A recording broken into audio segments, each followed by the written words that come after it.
Hey everybody, I'm here and I'm going to do a little review on my Pellet Smoker. This is a pellet smoker. Here's the hopper. It's got pellets in it from the last time I cooked in it. But yeah, I mean, I got this off of Amazon, $300, and you know what? It's not really let me down. The only thing that I don't like about it is that it is 100 degrees off. So anytime you are cooking anything on this, you got to add 100 degrees to this. So if you're cooking something that needs to be 225, you're gonna have to put it to 350. You know, it's just off like that. But you know, as long as you're able to do that, it cooks everything well. The inside, we put foil down there so we don't have to do a ton of cleaning.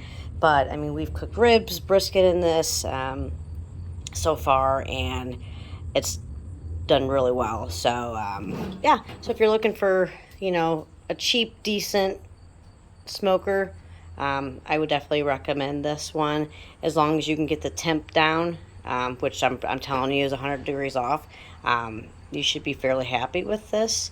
This came in a box, and we did have to put it together.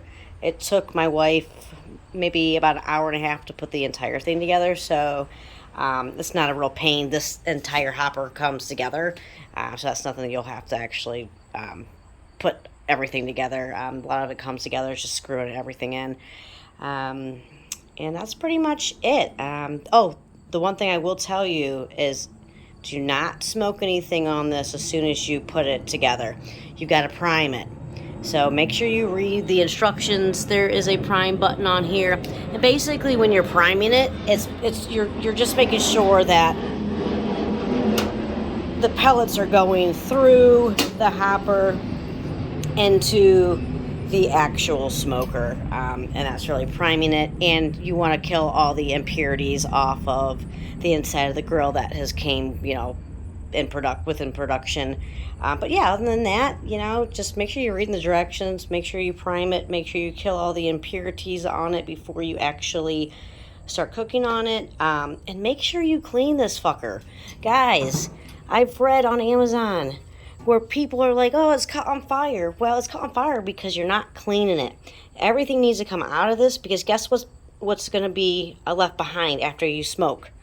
Pellets turn into dust, sawdust, and that stuff catches on fire pretty quick. So, I mean, I always take all this stuff out, and I use this guy right here. This vacuum, I suck all the old pellets, all the dust. It's squeaky clean, and then I'll go ahead and fire her up and cook. So just make sure you guys are, you know, doing your due diligence when using a smoker, and you won't have any fires that happen. So other than that, hope you guys enjoyed my video tutorial. Subscribe, and I will talk to you later.